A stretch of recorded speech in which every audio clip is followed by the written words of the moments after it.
Hello, you are listening to the Natural Healing Show for UK Health Radio. My name is Catherine Carrigan, medical intuitive healer, Amazon #1 best-selling author. You can find out more about me and my work at catherinecarrigan.com and unlimitedenergynow.com. While you're there, definitely sign up for my newsletter so you can learn even more about how to heal yourself naturally. Now, our guest today is Jill Pable. Jill Pable is a board member of Design Resources for Homelessness.org, and she is a professor emeritus from Florida State University in the Department of Interior Architecture and Design. And you can find out more about Jill Pable and her wonderful work at her website, designresourcesforhomelessness.org. Welcome, Jill Pable. Thank you, Catherine. Good to be here.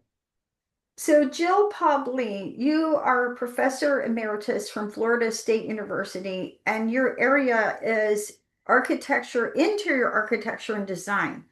From your perspective, what is trauma and how often is this a problem for people? Trauma has been my area of interest for about 15 years in my research, and also with my engagement with Design Resources for Homelessness, where the purpose is to get the ideas out to service providers and developers and others who are building homeless shelters or building spaces that people inhabit who have experienced trauma and crisis. So trauma is really important. Um, There's a number of different definitions for it, but one that I think is a pretty effective comes from the Substance Abuse and Mental Health Services Administration, which says that trauma is an event or a set of circumstances experienced by an individual as physically or emotionally harmful or life-threatening with lasting adverse effects on their mental, physical, social, emotional, and spiritual well-being. It's a very important crisis in somebody's life. It can arise from experiencing or observing abuse, child neglect, having a family member with a mental or substance abuse issue, and more closely aligned to physical architecture are being forcibly displaced from their home or other space, experiencing poverty or discrimination. There are a number of different parts of trauma that it's important to understand. One of them is the actual event, whatever it is. The second one is the person's unique experience of it, which can vary. And then thirdly, the effects from the event, which can be both adverse and also long lasting. A person can experience trauma as a defensive response. In fact, over the long term, we call it toxic stress or trauma that can resurface years later and really affect somebody's psychology and even physical health.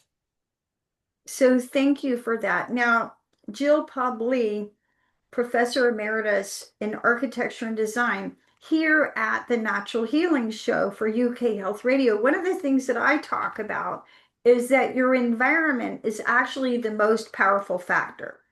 And those of us who focus on natural healing, we think, it's about eating well or doing our yoga or doing our prayers and meditation or taking supplements or herbs or homeopathy. And all of that is wonderful and very important. But if you're living in a toxic environment, then it's really hard to get well. How did you get interested in trauma-informed design? I started looking at this issue over a decade ago because I got involved with providing service learning with my college students to a homeless shelter in California. And as I grew more knowledgeable by looking into research and so forth about this issue, first I saw that not many people were looking at this from an architecture point of view. And secondly, as you say, that physical surroundings can play a huge role in somebody's sense of self, how somebody sees the world, and somebody's level of stress and so forth. There's a good body of research behind this, including what's called the determinants of health. There's a whole series of things which has pretty much been shown to affect somebody's physical, mental, spiritual health and so forth. And physical environment is a big part of that. Imagine, having a home that has toxic fumes that are affecting how clearly one thinks, or a space that's not very safe against crime in the neighborhood and so forth. Not only is this physically harmful, but it can really create a sense of mental stress that's always in the back of somebody's mind and can be absolutely taxing over the long term. The term is housing as healthcare. And I don't think that's an overstatement that just as we use prescriptions or doctor visits to help us, housing is there with us every day. And it is something that can help, harm, or be a benign influence. So great information. And I personally have had a personal interest in this for, well over a decade, probably 15, 16 years. I did everything that I could to support a homeless individual. Wow. And it was quite interesting for me. And it really helped me to understand why homelessness is such a difficult problem to tackle because it really is multifactorial. Hmm. There's so many factors. And at one point, he was living in a house where there was a lot of drug dealing going on. And then across the street from the house was literally just a huge pile of trash, like a mountain of Hmm. trash. And I remember one year, I was so proud of myself. I spent $500. I got him into a house, and this was a newly renovated house, fresh paint, everything clean. He had his own room, he had a joint bathroom. And then within a week of being moved into this house, he had a panic attack, right? Mm. And the housing was only, I think it was like $150 or $200 a week, which to you or me or average person would be like, wow, if my total housing bill was that little, I would be thrilled. Um, and then, I also, follow him along as he moved under a bridge and different areas under a bridge where there was no running water and no sanitation, no place to go to the bathroom. And there was, again, fights going on, drug dealing going on, and, how this affects a person's mental, emotional, and physical health, right? So, what is trauma informed design? Trauma-informed design is related to a framework of thinking that kind of shapes action and so forth that comes from the trauma-informed care movement within social work and psychology and so forth. By definition, it's a framework that's grounded in the understanding and the responsiveness to the impact of trauma specifically. And it emphasizes physical, psychological, and emotional safety for both providers and survivors. So it's kind of looking at the holistic aspect of a person, not just one kind of part of a person. And it's engaged to create opportunities for people to rebuild a sense of control and empowerment. And those last two parts are very important because for a long time, our thoughts on assisting people who are unhoused really was a top-down, almost an authoritative sort of operation. So now looking at it from building a sense of control, allowing that person to be a partner in their recovery and so forth, and empowerment and dignity is a very different way of thinking it. So trauma-informed design is still kind of gelling at this point, but I would say that it shares its definition with what I just told you about trauma-informed care. It's an environment grounded in an understanding and responsiveness to the impact of trauma, psychologically, emotionally, spiritually, and physically. Yes, and the individual that I was trying to help, doing what I could to help, I think he actually felt better living on the street, which was very upsetting to me personally. And I would bring them flats of water, and in the winter, I bought him a heated vest. And it just, again, it really reinforced to me what a difficult thing it is to try and help even one person who's homeless. It is difficult, and I don't know the person that you met, but I've met people like that myself, and I was curious about it too. And what I came to find out from reading and so forth and talking with people is that number one, people are very, very leery of moving into spaces that can make them feel controlled. They also are very leery of leaving their community. People rely on their communities, not only of other people, but their animals and so forth, which they may not be able to bring into a controlled environment. Another thing is people often think if we just give somebody a house in an apartment, it's going to be great, but it's not really like that. This is a part of the prescription, and another part is having social services there to assist somebody with counseling and other types of things to avoid those panic attacks and so forth. Now, what is trauma-informed care? Because that's what you discussed in relation to trauma-informed design. Trauma-informed care is the movement that came from social work and psychology and related areas to assist people who have experienced trauma. And it's that sense of control and empowerment and being a partner in your care as an approach. Sometimes it uses cognitive psychology therapies and so forth. My area has been more of how can we provide the physical setting for those training and educational sorts of changes to occur. So one thing that trauma-informed design and care prioritizes is a kind of a fancy term called ontological security. And what that means is simply the feeling you have when you come home from work every day and you come home and all of a sudden nobody's looking at you. You can kick your shoes off.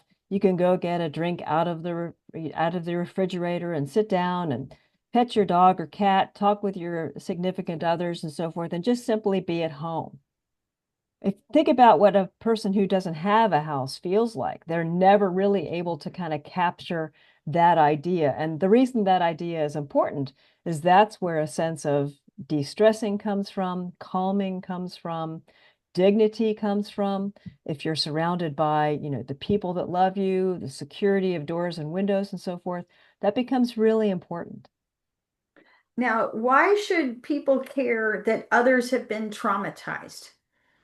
That's a really great question. Well, if you think about it, trauma is really an attack agent for mental and physical well-being, which can cause somebody to act out, to be angry, to commit crimes, to be as desperate as they are to take on drugs and so forth and so on. So all of that is not just injurious to the person, it's injurious to their community and their neighbors and so forth. So for that reason alone, all of us have an investment in reducing a sense of trauma in people because it affects their thoughts, emotions, and their behaviors.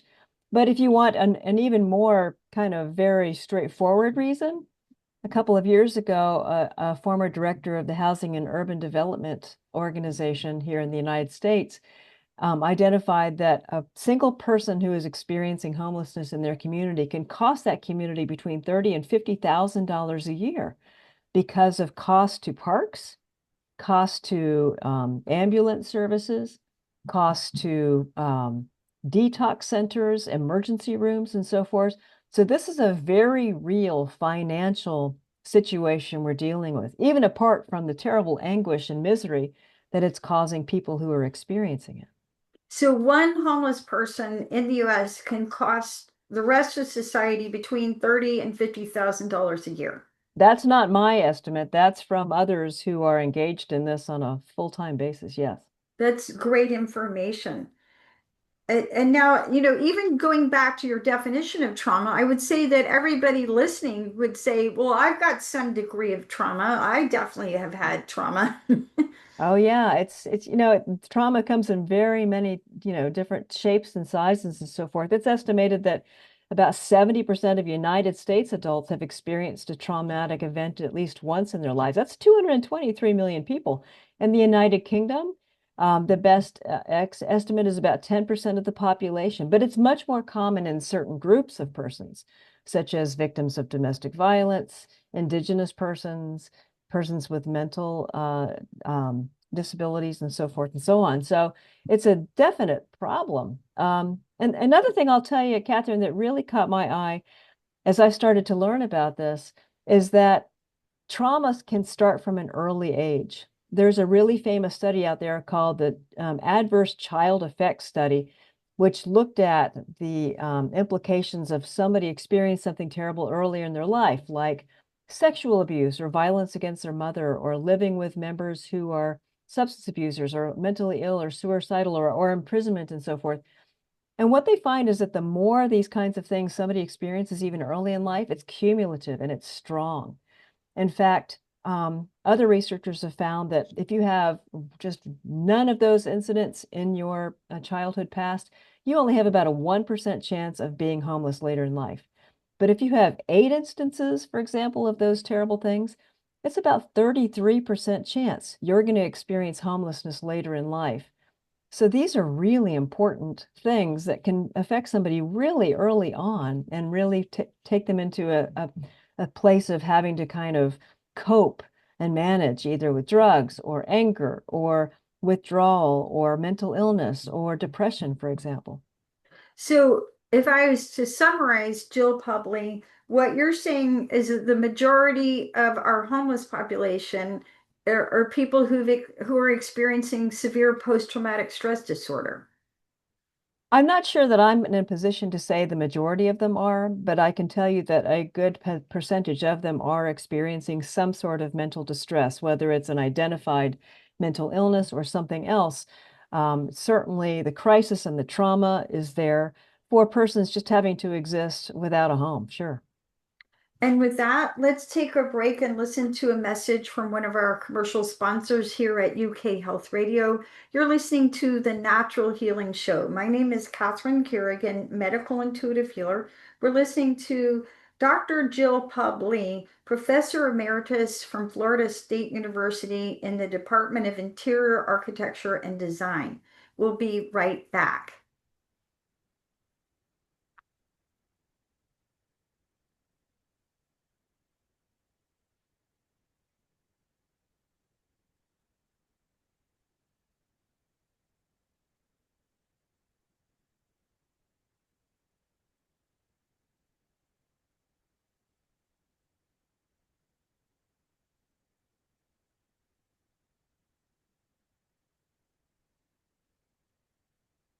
Jill Publi, as a member of Design Resources for Homelessness.org, if you were to design the ideal environment for a homeless person to heal and to recover and to become part of society again, a, a, a functioning part of society, what would that actually look like? Catherine, you just hit the primary question that a lot of people ask and is the basic function of design resources for homelessness. I went looking for the answer to that question too, and I needed to start by understanding what are the main priorities to help somebody in that situation. Through the work of my research and a lot of other people's that was similar to that, we found that there are 6 main things you need to really do or think about as you're trying to design for somebody in this situation. First of all, you need to protect their dignity. Second of all, you need to make them feel empowered and give them a sense of personal control. Thirdly, you need to preserve their ability to have a sense of community with other people. Fourthly, you need to help them manage their stress. Fifth, you need to help them maintain their security, their privacy, and personal space that goes along with that. And then lastly, you need to place them in a situation where they can appreciate beauty, which could look like meaning, some sort of meaningfulness to them, or a sense of orderly environment, such as ordering their possessions and so forth. So what does that look like? I can give you lots of examples. One of my favorite is we all have to stand in front of the bathroom mirror every morning to brush our teeth, put our makeup on, and so forth. And that becomes really important chance to see how you look if you're thinking about a job opportunity or a job interview that day. We all have to have lighting at that bathroom mirror. You can put the lighting overhead or you can put the lighting on either side of the mirror. If we put the lighting overhead, it has this terrible effect of increasing the bags under our eyes and the shadows under our nose. We see every wrinkle on our face. And if the color is bad in that lighting, it can really make us look terrible. Now, if we take that same need for lighting and we place it on either side of the mirror, Now we've got beautiful light coming at us from the side. It's eliminating the bags under our eyes, the shadows under our nose, and we simply look better without spending any more money. And so all of a sudden, we may have a slightly better impression of how we're going to look and how we might actually, operate that day. So that's a really, easy example. There are other things too. If we wanted to preserve somebody's self-identity, we might give them an easy way to display photos of themselves or their family. Give them a chance to show their children's artwork on the wall. Give them a chance to care for something such as plants. If we wanted to preserve their sense of community, there's some really interesting psychology out there that says we can easily do so around round shaped tables rather than square tables because it's less hierarchical, it's less authoritative. And even furniture, how we arrange furniture and so forth, can really affect somebody who's experienced violence on the streets, for example. So if we put sofas with a protected back, as we call it, against a wall or something that would tell somebody they're not going to be snuck up on by somebody that they can't see, that can give an underlying sense of less stress. Or sitting in bed to read with a light can enable something that helps them fill out a job application, for example.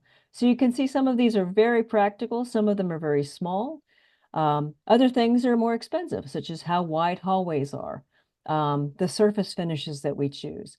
If we can have a space that's not super reflective, like a very reflective floor that can be very sort of sterile, that can kind of increase the sense of a humanity about a space. Sound is really important. If we can reduce the sense of echoes in spaces, this can make for a more human sorts of space. And other things too, such as ceiling heights, placements of windows, and so forth. So, Jill Pable, what is the link between trauma and body chemistry? Because you mentioned earlier in the interview that the more trauma a person has experienced, the more likely they are to end up homeless later in life. Hmm. Well, the first thing I should say is I am not a medical doctor, but I can tell you that I was curious about this question myself, and so went looking through literature to find out what was going on with that. And what I found out is that sometimes people who are in a high sense of stress can also be plagued by some unbalanced hormonal states. What we look for and what we seek in ourselves is what's called a sense of homeostasis, where our various hormones and so forth are at a sense of stability and so forth in levels that can make us think and act a little bit better. Stress can disrupt this. Coping mechanisms like drugs, alcohol, denial, anger, and so forth can disrupt this. One of the most impactful things I ever heard about this was from a person I interviewed, and he said, "How many beers will it take me for me to sleep on this hard floor tonight?" Mm. So just the fact of having to kind of mitigate and cope for the terrible adversities can really mess with your homeostasis. When I say homeostasis, I mean hormone levels such as epinephrine, norepinephrine, which is that fight or flight state of being with an increased heart rate. Serotonin levels can affect our mood. Cortisol levels can regulate our metabolism and immune system. If those get out of whack, I can actually make somebody a little bit more of a fight or flight kind of mindset, which makes them resistant to encounters with staff persons, resistant to trying out new methods to help themselves and so forth. So I actually learned a lot of this from a researcher who was a Florida sheriff who was meeting unhoused people on his beat. And he was telling me that you really have to over time, build up a relationship with a person who's unhoused. They're not going to accept care from you the first day. And it's because they need to kind of set up a sense of trust with you in order to, in part, to kind of help this homeostasis along. So it's a really complex process that does absolutely involve physical responses such as hormone levels. Now, Jill Pable, you help design spaces for people to heal. How does trauma how affect how people experience places and buildings? Yeah, that's really important too. And I can give you a couple of examples of this. There's a lot of ways it can. Essentially, events that we think about during the day kind of make us feel one way or another. Let's say that you are having a cup of coffee in the morning with your partner, and it's just a wonderful conversation, you'll probably kind of have the effects of that for a couple of hours later on. The weather will seem nice, or when you go for a walk, you'll notice the birds singing. On the other hand, if you just had a terrible argument, all of a sudden it might be harder to open the door, or, the weather is a little too hot that day and so forth. So events and also our physical surroundings have a lot to do with how we're feeling that day. A body of information that's related to this is called situated cognition, and it's under a lot of discussion right now in psychological surfaces. But imagine if here's a kind of a comparison you can think about. Let's say that you're walking through a well-tended garden and the birds are singing and people are growing tomatoes or having pleasant conversations. That's a place you want to stay. Now think about that space as a dirty, graffiti-filled, littered lot where things are, unkempt and so forth. You're going to probably feel more scared. You're going to feel more stressed and so forth. So you can see how physical environments can make us feel one way or another.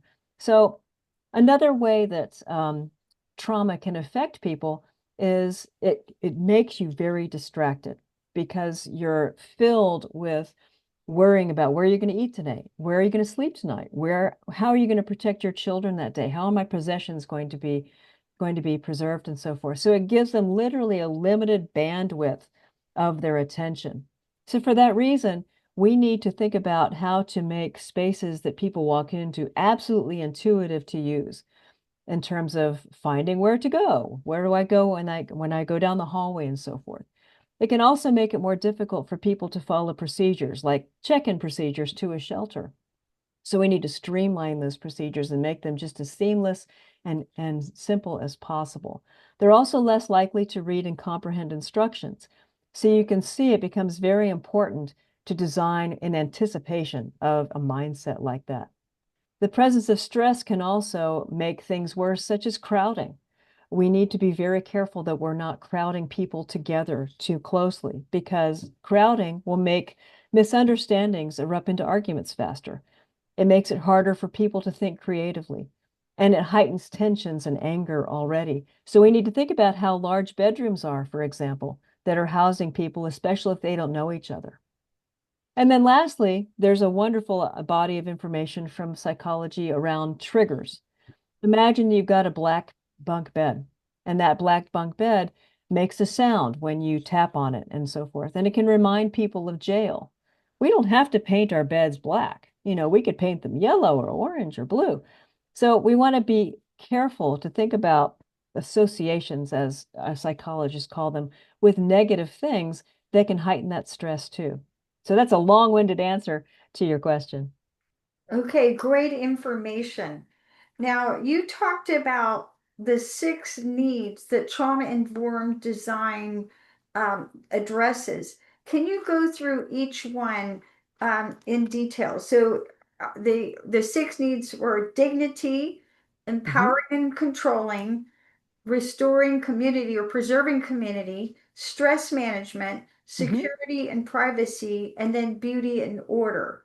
mhm. So if you were wanting to help someone preserve their dignity in a space, what would that look like?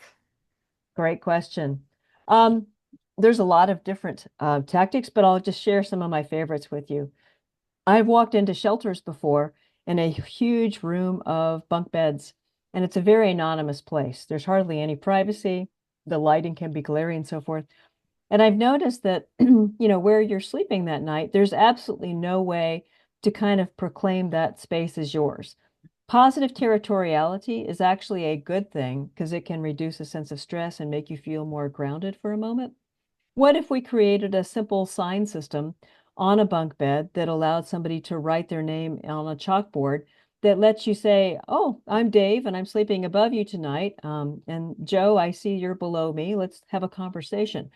Instead of just putting a number on a bed. We need to have numbers so people can find their bed, but why can't we also let them provide their name, for example, to actually make it a human moment instead of just a automatic number moment? So that's an example of dignity. Okay. Can you give us an example of what does empowering and helping people control their environment look like? Yeah, I engaged in a research study a couple of years ago where we actually went and we put about a dozen empowering elements into a room to see how people would react to it. Some examples are a lighting fixture near the head of the bed so somebody can read in bed, a small ventilation fan so somebody can change the ambient air temperature if they're too hot or too cold, a bulletin board so they can post a calendar or a cherished photo to kind of claim the space. An ottoman sitting next to the bed so that somebody can come and visit with you, maybe even turn away from you so that you can style their hair while you sit on the bed. We can also install hospital or other style draperies around a bed to give somebody a little bit more privacy while they're sleeping. So that sense of personal control of, changing how private a place is, changing the ventilation of the air, changing how light it is to read in bed are small, inexpensive things, but they operate at the local human experience level, and they can really help somebody be less stressed than they would be otherwise. So when I would visit my friend in the homeless camp, they would definitely have a space like this is my space, right? Mhm. That they would protect, right? And Mhm. whether he set up a tent there or a little hut, right? And that was, they claimed their space. It's very important. We've been doing that since the dawn of time, with living in caves, making our first shelters and so forth. Having a space where you can feel more comfortable, people aren't looking at you, you can undress and dress, you can just be yourself for a moment is not only important for people, but it's really important for parents because parents need some, as they call it, me time to be away from their children, yet know their children are nearby and safe. So that was another thing I discovered from my research that that protected space is important for a number of reasons.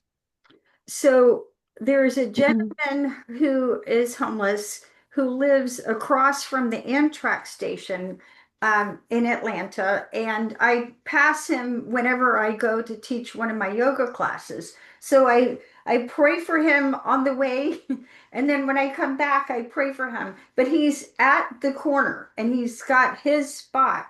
So why is it that homeless people claim a spot? Is that about claiming control of their space?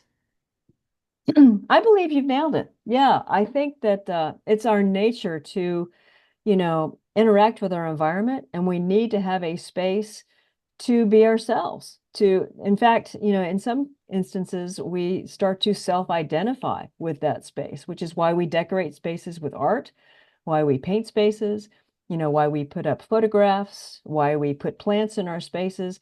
We want to surround ourselves with something that we can look at and identify with ourselves. But what's more, we tend to look at a space and we decorate it because we want other people to see us and identify us with that space. So that's a little hard to do on a street corner, as you might imagine. But that's the whole basis for my field of interior design, for example, is that social and psychological connection to not only our physical surroundings, but our possessions. No, one of the needs that you mentioned was community. And I remember the individual that I was trying to help, there was other people trying to help him, and he got into the top of a list in Atlanta where he would gonna get housing. And those of us who were trying to support him, we were so excited. And then he literally didn't show up for the day of his interview. And part of it was he didn't want to give up his cat and he didn't want to Mhm. give up the partner that he was living with. Yes. So, how can we preserve community as we empower other people to become housed? Yeah. The loss of and the breakup of families because shelters could only take, say, a parent with a child and they wouldn't take the spouse, or separating married couples and so forth is a huge deterrent to people coming in for services and shelter. And another huge discouraging element is being separated from your animal. That's an area of my current research right now is the importance of support animals or pets for people. And that sense of community, as you say, is super important. I got to know a community of women, about 10 women, that chose to live in the median of a street in Atlanta, right next to a shelter. And despite, many invitations to come inside and stay inside, they would not come because they were fearful of losing their sense of community. So what enlightened organizations are starting to do now is to actually invite the entire community in from the street into the shelter so that they can preserve those person connections, which are so important, while people are now getting better services and are protected from the elements and so forth. So we have to look at this holistically across the many different ways people exist. And one of those ways is social sorts of health. Now, you mentioned another need is stress management. And here at the Natural Healing Show for UK Health Radio, I interviewed a lady in Atlanta who teaches yoga for the homeless. Really, my hat is off to her. So, for stress management, for many of us, that could be prayer, meditation, taking a walk. What does stress management look like when you're talking about supporting people who are experiencing homelessness? It can take a lot of different forms. One thing we're starting to include in shelters and so forth is what's called de-escalation rooms. This is a place that you can take somebody who may be standing at the reception desk and is having a meltdown over something not going the way they want it to go. And the first thing you want to do is, encounter that person and bring them somewhere private so that they're not stirring up other people around them. They're not threatening other people around them. It could be a place nearby that's maybe got a calming look out a window, has got unbreakable furniture in it and so forth, or unmovable furniture, just so they can collect themselves for a moment. We're also doing something similar to that in shelter residential area living rooms, where there might be a place around a corner where there's a beanbag that somebody can just sit out of view of other people for just a moment to collect themselves. We've seen parents do that a lot with their children. They need a timeout, for example. Well, sometimes people need a timeout as well, just to step away for a moment to control their distance from other people. Another thing I've seen people do, and I thought this was just so inspired. I visited a victim of domestic violence shelter once where all the women lived in small pods with walls that were only 52 inches tall by choice. That's how they like to live. But they also had a sign system right next to the entrance to their pod that either had a stop sign or a go sign. And it let that resident post a sign any time they wanted during the day to indicate whether they were accepting visitors or not. So you could put up a socially acceptable sign to allow people to come visit with you or not, depending on how you were feeling. So that becomes a really important way to kind of control our access and at the same time build community where it could exist. And with that, Another one of my, oh, go ahead. yeah, and with that, let's take a break and listen to another message from one of our commercial sponsors here at UK Health Radio. My name is Catherine Kerrigan, medical intuitive healer. We're listening to Jill Pable, who's a member of Design Resources for Homelessness.org. We'll be right back.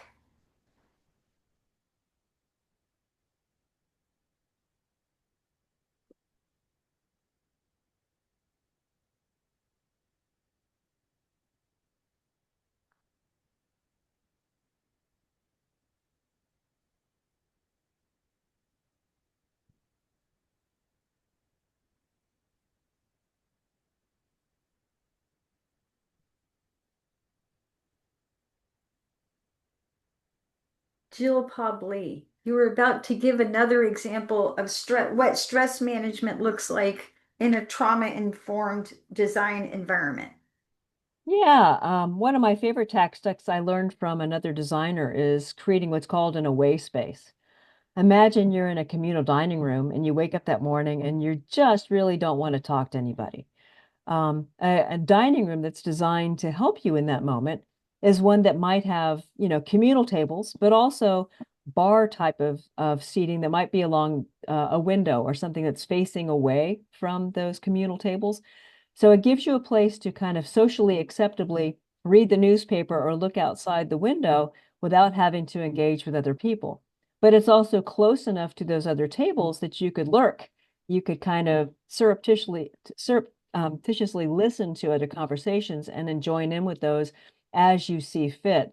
So I think we need to design spaces that accommodate people in their various moods, whether they're feeling antisocial or social, communal or not communal, to give them choices. Because another big part of trauma-informed design is personal choice and autonomy to make those choices. Now, you mentioned that one of your areas of research is support animals. What is how, and the homeless person that I was helping, I remember when he adopted a cat, and I remember thinking, you can hardly take care of yourself. Why do you think you can now take care of a cat on top of everything? So, what is the role of support animals for people who've been traumatized? I am so excited to start to learn more about this area myself. I'm a huge animal fan myself. I've lived with animals my entire life. And I'm working with a research veterinarian right now, and also another nonprofit organization called My Dog is My Home. Mm. For your listeners who are interested in animals and their role in this, I highly recommend My Dog is My Home. In fact, Design Resources for Homelessness, working with My Dog is My Home, just produced a report about the needs and the psychology of that people-animal connection that you're referring to. It's very important. In fact, people who are isolated or unhoused will sometimes have a closer relationship with their animal than they will with other people. There's also a lot of benefits for people to have animals in that situation. It can lower their levels of depression and loneliness. It can reduce their isolation because you have to walk an animal. You have to sometimes enjoy socializing your animal with other animals, which puts you in contact with other people. Caring for an animal can also positively impact somebody's motivation and sense of responsibility. What's also really interesting is that it can cause a person to avoid risk behaviors and illegal activities because they fear being separated from their animal. And wonderfully, it can also reduce somebody's reliance on, say, drugs and alcohol because they know they need to be there for their animal. So, all things considered, animals can be a wonderful influence and support for people, and for that reason, shelters and other spaces really need to think about creating policies that allow those animals to exist alongside their people. And the website is mydogismyhome.com. I think it's .org. Dot Mhm. org. Okay, mydogismyhome.org. And I have a house, but my dog is definitely my home. I would agree with that. Yes. Now, Jill Pable, you are a professor emeritus from Florida State University. You're also on the board of Design Resources for Homelessness.org. Can you share with us, have you designed spaces for people to heal around the country or around the world that people can find out about?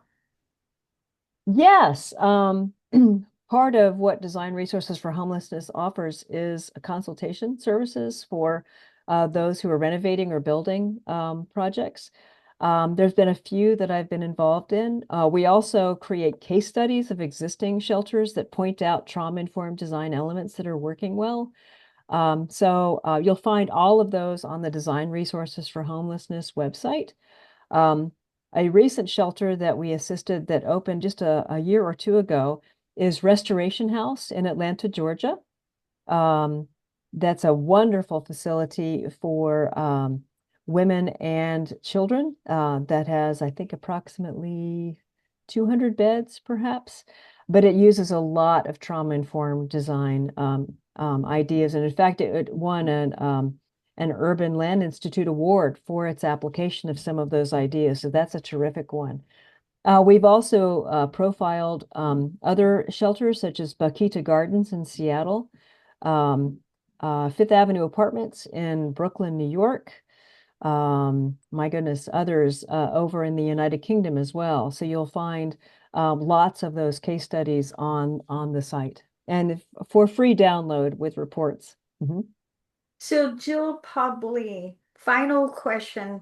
What do you really want the world to understand about trauma-informed design? I want the world to understand that the physical places that we offer to people who are in a state of trauma matter deeply. And we need to take a moment to thoughtfully use our resources to craft spaces that really leverage their ability to help people see a brighter day than we are doing currently. We're spending millions of dollars sometimes to create spaces which may not be helping. And I don't think it's going to take a lot of change for us to just approach that a task a little bit more thoughtfully by understanding what research and other ideas are telling us in order to fully bring architecture up to its potential to assist people. You've been listening to the Natural Healing Show for UK Health Radio. My name is Catherine Carrigan, medical intuitive healer, Amazon #1 best-selling author. You can find out more about me and my work at catherinecarrigan.com and unlimitedenergynow.com. Our wonderful guest today has been Jill Pable. You can find out more about Jill Pable and her wonderful work at designresourcesforhomelessness.org. And remember, the most powerful factor in your personal healing is actually your environment. And when you craft your environment with care and concern, and you create the ideal environment for you to heal, you can heal yourself naturally. Thank you so much for listening, and we'll see you next time.